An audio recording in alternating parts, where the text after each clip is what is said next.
All right, before we get started on today's reading lesson, I have to show you the Mickey Mouse Club today. I've got Mickey on. And Indy, you want to show them that you're... Do you want to see if you're wearing Minnie? Yes, I'm wearing Minnie today. So, anyways, we are going to be reading chapters 13 and 14 today. Chapter 13 starts with the chapter title of Fire. The skies were gray, and the cold November wind whipped around the corners of the big white schoolhouse. Did you see the alliteration? Wind whipped around the big white schoolhouse. Logs burned in the fireplaces, and sometimes at night the girls sat around the flames chatting. For a change, there were even happy things to chat about. First, there was the new man who'd been calling on Miss Crandall. He was a tall man, a Baptist minister named Calvin Filio. Of course, he was old, at least 46. So old. His wife was dead, and the Reverend Filio was taking care of a teenage daughter and a 12-year-old son. Some of the girls had seen him at Prudence's trial, sitting with spectators in the courtroom, wearing a bright blue necktie. Others had seen him when he called at the house. He wasn't exactly handsome, but he did have a fine, rich, musical voice. Of course, Prudence didn't discuss the Reverend Filio with the girls, but that wasn't likely to stop them from wondering about a romance. In any case, love was in the air. Mariah Davis, Prudence's housekeeper, and her friend, student Sarah Harris, were also both going to be married at the end of November in a double wedding, and the whole school was invited to their ceremony. Prudence's sister, Almira, was making Mariah's wedding dress, and the girls were busy helping Sarah and Mariah get ready. After a Thanksgiving Day party, the two brides said their vows, and then it was time for goodbyes. Sarah and her new husband, George Fairweather, were going to live in Rhode Island, where George had a blacksmith business. Mariah and her husband, Charles Harris, settled down in Canterbury so that Mariah could keep working at the school. Christmas came and the holidays passed. And when the church bells rang in the new year, Prudence must have hoped that 1834 would be better than 1833 had been. Of course, none of her big problems had been solved. The Supreme Court of Errors still hadn't decided whether to let the guilty verdict stand against her. The Canterbury townsfolk still went out of their way to be unpleasant. It was more of the same, and there was no point in dwelling on it. The women at Miss Crandall's school had better things to do. I love that line. They had better things to do than worry about all of that drama. They were going to get their learning in. There were lessons to learn, letters to write, chores to do, and visitors to entertain. On January 28th, Prudence interrupted her morning schedule to welcome Frederick Olney, an African-American handyman who had helped William Lloyd Garrison distribute The Liberator. Olney had stopped by to deliver some bundles and say hello to his friends Mariah and Charles Harris. But first, Prudence sat him down in front of a cozy fire in a downstairs parlor. While Olney was warming himself, he noticed that the clock on the mantel wasn't ticking steadily. He mentioned it to Prudence, who admitted that she hadn't even noticed the irregular tick. Still, the clock bothered Olney, and the ticking was on his mind when he went off to see Mariah and her husband. After lunch, determined to fix that annoying clock, Olney went back into the parlor. Students wandered in and out while he fiddled with the mechanism. The adjustment took a bit of doing, and he was working on it when Amy Fenner, one of the girls, said she saw smoke. Alarmed, Olney checked the room. Except for the blaze in the fireplace, he couldn't see anything else. The carpet wasn't on fire. Neither were the evergreen garlands on the wall. But the room was filling with smoke. "What does this mean?" Amy gasped as she pointed to wisps of smoke ensuing from a corner. Instantly, Olney pressed his ear against the wall. Flames were roaring behind the panel of the wall. He yelled for an axe. Then he raced through the door and outside. There, just above the first floor windows, a little flame had sparked. Olney dashed a tub of water against the wall, grabbed an axe from Charles Harris, and began chopping at the side of the house. Somebody yelled that the school was on fire. The fire bell clanged, and men from all over Canterbury ran towards the house. A crowd gathered. The burning school was a threat to every building in the town. So now they're worried about their own homes. And Prudence's neighbors battled their way through the smoke, ripping up the parlor wall with their axes and managing to finally stop the flames. The fire was out, the house was safe. Prudence and the girls were unharmed, but people in Canterbury began to wonder how that blaze had gotten started. Some said that Prudence had set it herself to get sympathy from the town. Others disagreed, but people wanted someone to blame. Isn't that how they work? Rumors spread, And when a few townspeople heard that Olney had been near the spot when the fire had started, suspicion focused on him. It was easy for people in Canterbury to blame a black man, and readers of the Unionist, the paper that Arthur Tappan had founded, suddenly learned that Olney had been arrested for felonious, voluntary, maliciously, and willfully setting fire to the dwelling house of Miss Prudence Crandall. Prudence knew that he was innocent. Fair-minded people realized that Olney was actually the hero. But everyone from the fire insurance investigators to Prudence believed that someone had deliberately started that fire. Some unknown person had hated the Crandall School enough to burn down the house with Prudence and about 20 young women inside. As usual, Prudence consulted the Reverend May. Together they discussed whether or not it was safe to keep the school open. Despite the danger, they decided that Prudence could hold it out, but both of them knew that the situation had changed. The fire was more than an insult. It was more than a nasty manure trick. It was a vicious attack. Someone had wanted to hurt Prudence and her students, and no one knew whether or when that person might try again. Chapter 14 is called The Choicest Blessing. The year of 1834 had begun well, but by spring things were looking up. Helen Benson noticed that Prudence was looking unusually handsome, and the reason was clear. She was in love. Calvin Filio, the tall Baptist minister, had asked her to marry him. After thinking it over, Prudence had said yes. At 31, Prudence was at least 10 years past the age when most girls married in the 1800s. Although she had built a fine teaching career in her 20s, Prudence also wanted other things. "I wish I had a lover. I'm longing to be loved," she wrote in a poem once. Now at last it seemed she had met someone who could share her joys and help shoulder her troubles. Besides, Calvin seemed particularly understanding. At a time when few middle-class husbands allowed their wives to even work, he was willing to let the famous Miss Crandall continue to run her school. It was no wonder that Prudence told Helen Benson that he was the choicest of blessings. But that wasn't all. In the spring of 1834, good news was coming in floods. First, there was word that both newlyweds Sarah and Maria were both pregnant. Then, on a rainy March day, a Connecticut jury found that Frederick Olney was not guilty of setting the Crandall house on fire. So lots of good news coming in. Of course, Prudence and her friends had always known that Olney was innocent. They knew it was his quick thinking that had saved the school. Still, they had worried, knowing that Olney might have been convicted simply because his skin was black. I'm actually quite surprised he was okay during all that. That had happened, and Helen Benson noticed that the sun came out from behind the rain clouds just as the jury's verdict was announced. At last, the tide seemed to be turning. Instead of insults and criticism, gifts and encouraging letters began to pour in.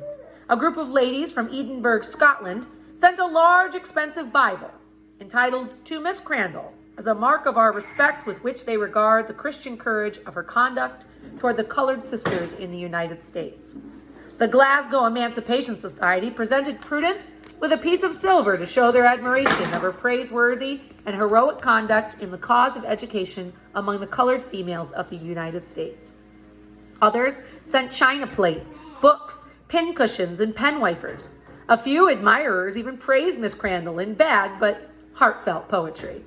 There was even a letter from William Lloyd Garrison telling Prudence that the New England Anti-Slavery Society wanted her to come to Boston to have her portrait painted by Francis Alexander, a well-known artist. And this is going to be that portrait. This one in the back, that's that portrait that was painted of her. Garrison was in Boston to meet her, and crowds of people turned out to see the heroine of Canterbury. In between parties and receptions, Prudence posed for the artist in a fashionable dress. Garrison came by the studio to keep her company. But instead of paying attention to Prudence, he kept staring at a portrait Alexander had painted of a girl who looked just like his fiancée, Helen Benson, one of Prudence's closest friends. So here's the picture of Helen Benson.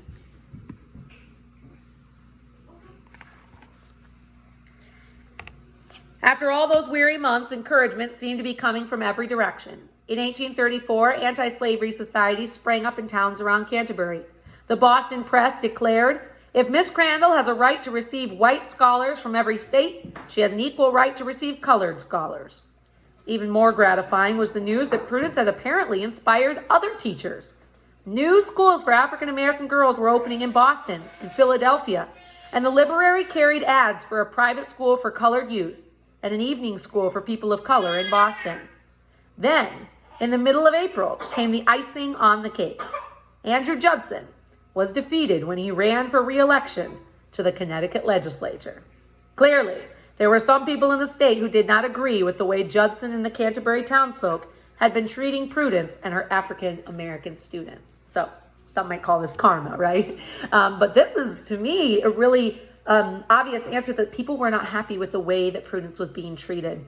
It also shows that it only takes a spark to really get a whole fire going. She does this really difficult thing. She goes through this really hard time, and it inspires people around the world. Other teachers begin saying, no, this is wrong. And if it's wrong, then we should be doing it too. So people start opening these schools up all over the North, which is just really, really cool. Of course, there were still problems. William Burley, Prudence's assistant teacher at the Crandall School, was pelted with rotten eggs as he walked home one night. And Canterbury vandals killed a cat, cut its throat, and hung the corpse on Prudence's gate. That literally would make me bawl. Awful people. What'd the cat do to you? My goodness. Almost as disturbing were the nasty rumors about Prudence's fiance, Calvin Filio. Gossip said he'd been fired from one Connecticut church for acting like a tyrant. A clergyman in another parish accused him of being a little too friendly with married women in his congregation. Some said he was so eager to have a mother of his young children that he'd marry any female on 2 feet. In fact, they said that at one point he'd actually advertised for a wife. So they're really trying to just come at her from all really ugly angles. And rumors and insults can really be hurtful, especially if they are targeted at people that you love. Prudence's friends heard the rumors and began to beg her to be careful. They wanted her to be happy, but they didn't trust Calvin Filio. Helen Benson was suspicious when Calvin refused to even look her in the eye. Remember, that was the girls whose painting he had been staring at. Dr. Roland Green, another of Prudence's abolitionist friends, thought the minister was, in quote, very disagreeable and took a very great dislike to him. Even Prudence was a little worried sometimes when Calvin completely ignored her for weeks on end. That's a red flag. But she couldn't believe the ugly rumors about her. In a letter to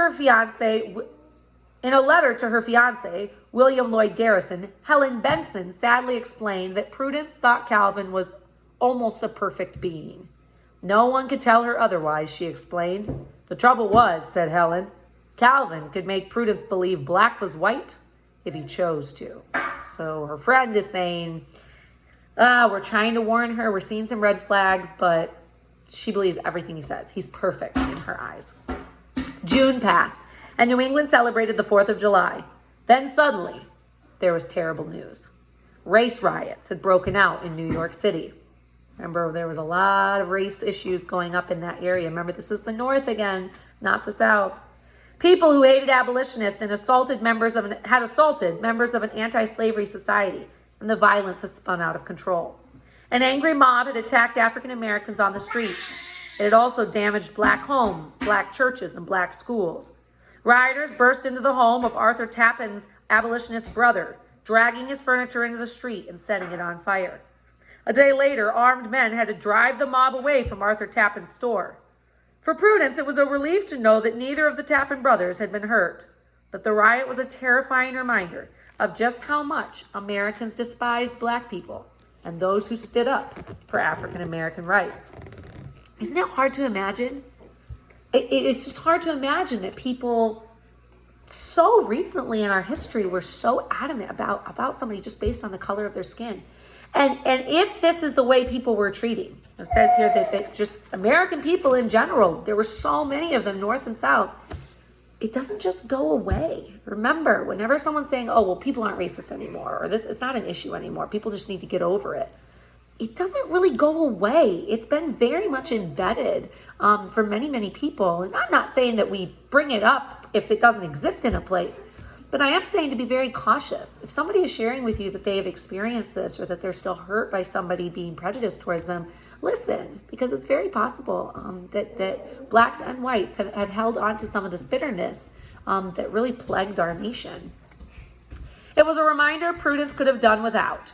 She already had plenty of worries. The Supreme Court of Errors was ready to hear her case. And on July 26, 1834, Andrew Judson and Prudence's lawyer, William Ellsworth, presented their arguments to a panel of judges in the Brooklyn courthouse. So now we are somewhere else in a larger city. This time there were no witnesses and no testimonies. The only issue was whether or not the guilty verdict that had been handed down against Prudence at her second trial had been reached in a fair and correct manner. Remember, now they're not talking about the people and the crime. They're seeing if the law itself actually matches the Constitution. That 10th Amendment that says every law that a state makes has to follow the Constitution. Once again, William Ellsworth told the court that Miss Crandall was innocent. The law that she had broken violated the United States Constitution, he argued, because it denied African American citizens the basic rights of all U.S. citizens. Now it was Andrew Judson's turn. Once again, the Canterbury lawyer told the court that Prudence Crandall was guilty. The law she broke did not violate the U.S. Constitution, he said, because the Constitution protected only American citizens, and blacks did not have any citizenship rights. Besides, Judson added, America belongs to a race of white men. Wow. All right. So there we see that whole manifest destiny idea, that whole white supremacy, that it belongs, it was destined, it was given by God to the white race, which just is quite mind-blowing to have believed. The judges listened and considered the arguments. A few days later, they announced their decision. Prudence Crandall was not guilty. Woo! Praise the Lord. She could not be fined for breaking the black law. She could not be put in jail.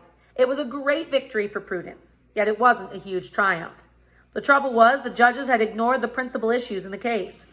They had not decided whether the Connecticut black law violated the principles of the Constitution, and they had not decided whether African Americans were really citizens of the United States. The judges had simply canceled the guilty verdict because of a tiny technical legal mistake in the wording of the original arrest warrant. So they just kind of manipulated it and found a little loophole and said, all right, we're going to let it go, but they didn't actually address the issue itself. No one was happy, obviously. Andrew Judson and the Canterbury townsfolk were furious. All their attempts to stop Prudence legally had failed. Abolitionists were disappointed. They had hoped that the court would decide that African Americans were truly U.S. citizens and order the state of Connecticut to get rid of the black law once and for all. No one was satisfied. Still, the decision meant that Prudence could get on with her life, and there was one thing at the top of her agenda. On August 12, 1834, she married Calvin Filio. A Canterbury minister refused to perform the ceremony, so the couple said their vows in a Brooklyn church. Then they left on their honeymoon trip to Boston and to Philadelphia.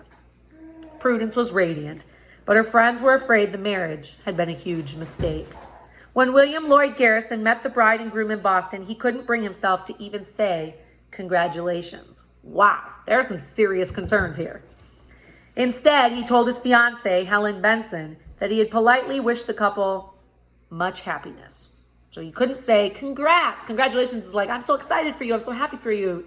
Instead, he was just like, much happiness. Good luck. Prudence, however, didn't seem concerned about her friend's misgivings. After the wedding trip was over, she settled Calvin, his daughter, and his young son in her Canterbury house and went back to work. Her legal problems had been resolved, and her school was famous. She had a new family to love, and her future was looking very bright.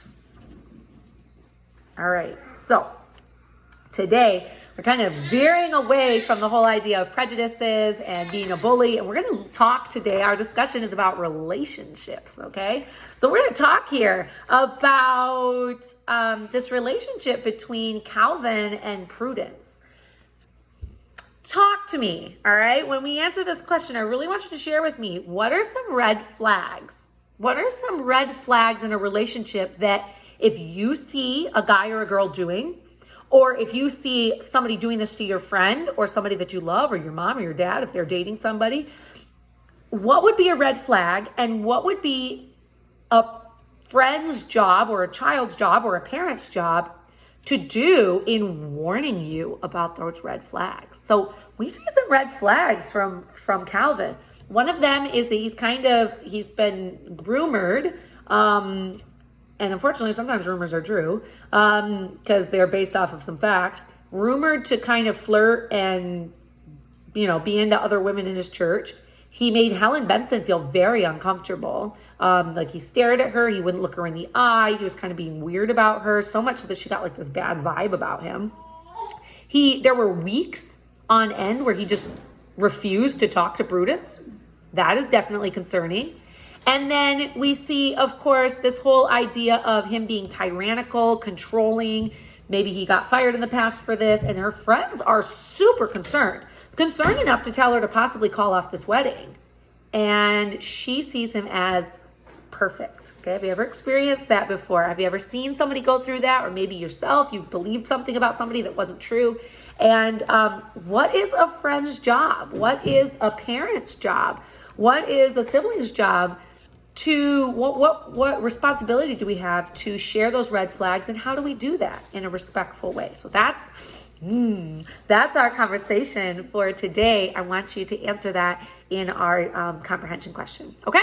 All right. See you guys.